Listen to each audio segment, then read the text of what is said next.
Something has quietly shifted in your home. You can feel it, even if you cannot name it. The schedules are full. The bank account is stable. On the outside, everything looks like progress. But somewhere beneath the surface, something feels off. And the strange part is, no one warned you this would happen. Because what you are experiencing right now is not a failure of your relationship. It is something far deeper than that. It is the silent psychological war that modern life wages on the human soul, and on the sacred bond between two people. What you are about to hear may completely change the way you understand your marriage, your identity, and the invisible forces quietly reshaping both. You did not stumble onto this video by accident. Something brought you here. A question you have been carrying. A feeling you could not quite explain to anyone around you. Maybe it is the exhaustion that goes deeper than just being tired. Maybe it is the growing distance between you and your partner, not from anger, but from something quieter. Something harder to name.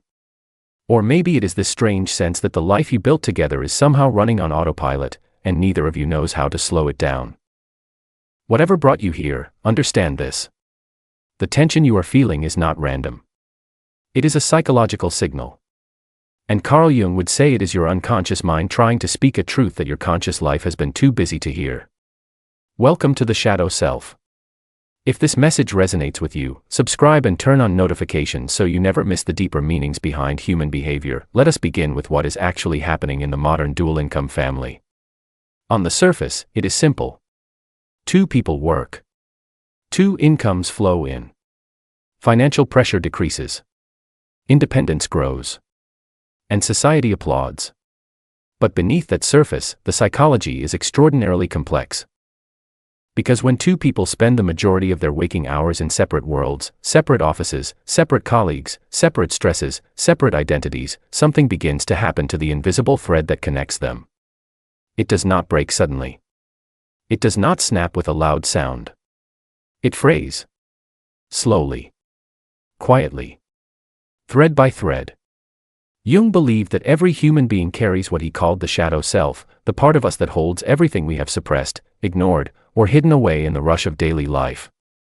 And here is what most people do not realize. When modern life becomes all structure and schedule, when there is no stillness, no space, no slowness, the shadow grows. It fills up with unspoken needs. Unmet longings. Emotions that never had a moment to be expressed because there was always another meeting, another errand, another task waiting. And that shadow does not disappear just because life is busy. It waits. Now think about what this means for two people living under the same roof. Both partners are carrying their own shadow. Their own unspoken weight. The wife who comes home after a full day of professional demands, managing responsibilities, meeting expectations, performing competence, she arrives at the door already emptied. She has given so much of herself to a world outside the home that by the time she walks through that door, there is very little left to give. And the husband, who perhaps grew up watching a different kind of marriage, one where roles were clearer, where home felt like a place of restoration, he does not always know how to meet her in this new reality. He may feel displaced without fully understanding why. She may feel unseen without being able to say exactly what she needs. And so they orbit each other. Polite. Functional. Quietly lonely. This is not a failure of love. Jung would say it is a failure of psychological integration. Both people are struggling with something they were never taught to understand. The man is confronting what Jung called the anima, the feminine principle within himself, the part of him that must learn emotional depth, vulnerability, and a new kind of partnership. The woman is confronting her animus, the masculine principle she has developed through years of professional identity, and the question of how that coexists with who she is at home, as a wife, as a mother, as a woman. Both of them are in transformation. And transformation is never comfortable. Jung once said something that cuts directly to the heart of this. Until you make the unconscious conscious, it will direct your life and you will call it fate. Read that again slowly. Until you make the unconscious conscious, it will direct your life. Most couples experiencing the quiet unraveling of dual income stress believe they are simply dealing with logistics. Time management. Scheduling conflicts. Household division. But the real conflict is happening somewhere they cannot see. It is happening in the unconscious, in the unsaid expectations, the buried resentments, the unspoken grief of identities that have changed faster than the relationship could keep up with. The husband who feels he has lost his place does not say that. He grows quieter, more withdrawn, or more irritable. And neither partner understands why.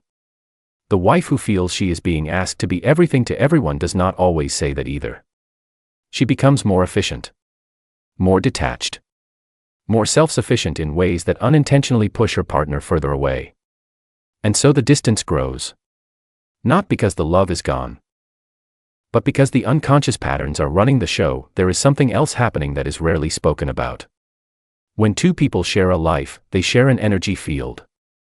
An invisible psychological atmosphere that both of them breathe in every single day.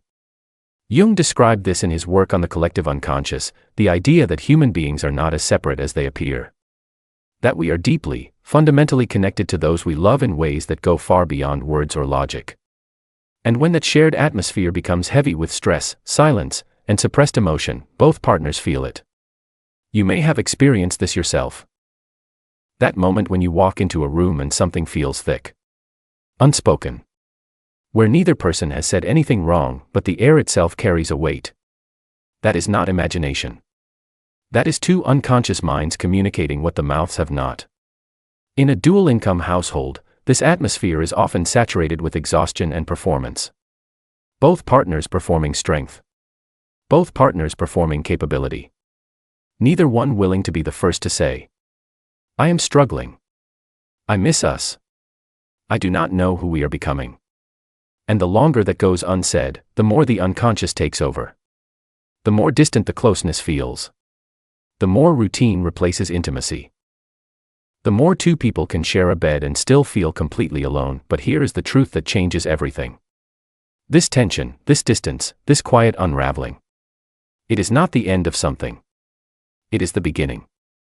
Jung believed that crisis, psychological crisis, relational crisis, is almost always a doorway. Not a dead end, but a threshold. The discomfort you are feeling in your marriage right now is your relationship calling both of you toward a deeper version of yourselves. A deeper version of each other. The old structure no longer fits. Not because the relationship is broken, but because both people have grown. Changed.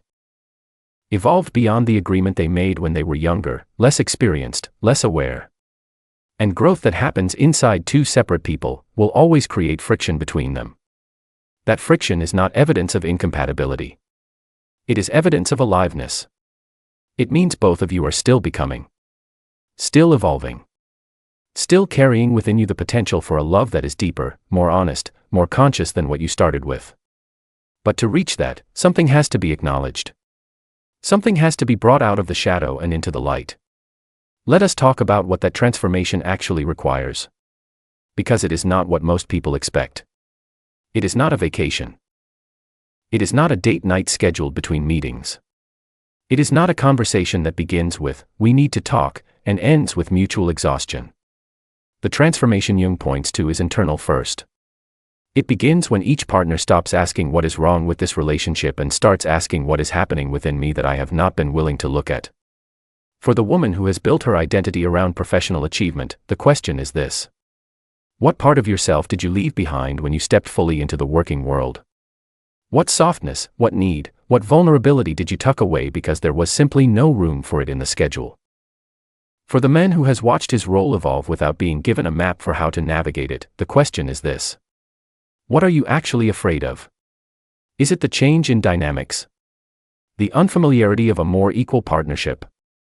The loss of an identity you never examined closely enough to question? These are not comfortable questions. But they are necessary ones. Because the relationship cannot evolve beyond where the individuals within it are willing to go. And this is perhaps the greatest gift of the dual income era, as uncomfortable as it is. It is forcing both partners to grow in ways they never would have chosen on their own. It is demanding a new kind of man. A man who does not need to be the sole provider to feel worthy.